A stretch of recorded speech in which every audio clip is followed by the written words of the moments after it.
কিছুদিনের মধ্যেই জাতীয় নির্বাচনের ঘোষণা আসবে বলে জানিয়েছেন আইন উপদেষ্টা ডক্টর আসিফ নজরুল। সচিবালয়ে সাংবাদিকদের সাথে আলাপকালে এই তথ্য জানান তিনি।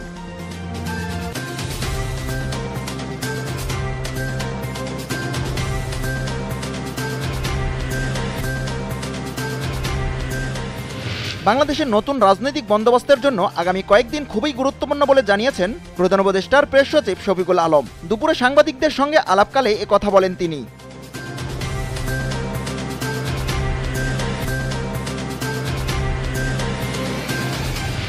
নির্বাচনের বিষয়ে সংশ্লিষ্টদের কাছ থেকে নির্দেশনা আসলে সেনাবাহিনী কাজ করতে প্রস্তুত বলে জানিয়েছেন colonel staff colonel Mohammad Shafiqul ইসলাম।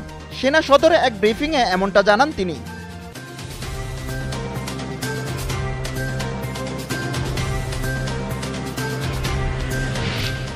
নীতি সুধার 10% রেখেই নতুন মুদ্রানীতি ঘোষণা করেছে বাংলাদেশ ব্যাংক। দুপুরে কেন্দ্রীয় ব্যাংকের সদর দপ্তরে এক সংবাদ সম্মেলনে নতুন মুদ্রানীতি ঘোষণা করেন কেন্দ্রীয় ব্যাংকের governor doctor Ahsan H Mansur.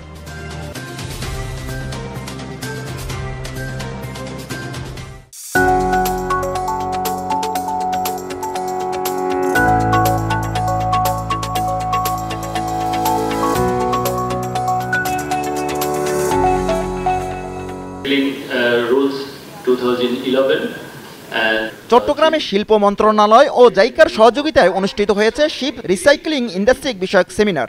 নগরীর এক 5 তারকা হোটেলে অনুষ্ঠিত এই সেমিনারে উপস্থিত ছিলেন শিপ ওনার্স অ্যাসোসিয়েশন, জাপান শিল্প মন্ত্রণালয় ও Bangladesh ship breaking and recycling association সহ বিভিন্ন গুরুত্বপূর্ণ সংস্থার প্রতিনিধিরা। এ সময় তারা বলেন, গ্রিন শিপওয়ার্ড প্রতিষ্ঠা বাংলাদেশের টেকসই ও পরিবেশ বান্ধব শিল্পায়নের ক্ষেত্রে এক বড় মাইল ফলক। তবে হংকং কনভেনশন চুক্তি অনুযায়ী আন্তর্জাতিক মান বজায় রেখে শ্রমিকদের সুরক্ষা দিয়ে পরিবেশের ক্ষতি প্রভাব কমলেও এর পুরোপুরি বাস্তবায়নে কিছু চ্যালেঞ্জ রয়ে গেছে এখনো। আমরা কাজ করছি যে অ্যাজ পার হংকং কনভেনশনে যে সমস্ত প্রভিশনগুলো ছিল আমাদের কমপ্লায়েন্ট ইয়ার্ডের জন্য, সেই ক্যাপাসিটি বিল্ডিংয়ের জন্য জাইকা আমাদেরকে বিভিন্নভাবে সহযোগিতা করছে। ক্যাপাসিটি বিল্ডিংয়ের অংশ হিসেবে তারা কীভাবে ইয়ার্ডটাকে ডেভেলপ করতে হবে, আমাদের ওয়ার্কফোর্সকে কীভাবে ডেভেলপ করতে হবে, ইয়ার্ডটাকে কীভাবে ডেভেলপ করতে হবে, এই সমস্ত প্রেসক্রিপশনগুলো জাইকা আমাদেরকে দিয়েছে এবং আমরা সেই অনুযায়ী কাজ করে যাচ্ছি। And regarding the JICA ship recycling project, we now try to enhance the administrative capacity building regarding the JICA থেকে একটা TSDF স্থাপনের জন্য একটা ফান্ড আসছে।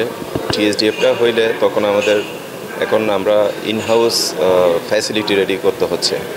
তো TSDF হয়ে গেলে অন্য ইয়ার্ডগুলো এত টাকা খরচ না করলেও চলবে। সেন্ট্রালি আপনার বজ্রাগার স্থাপন করা হবে, ওইখান থেকে টিম এসে হ্যাজার্ডাস ওয়েস্টগুলো তারা নিয়ে যাবে।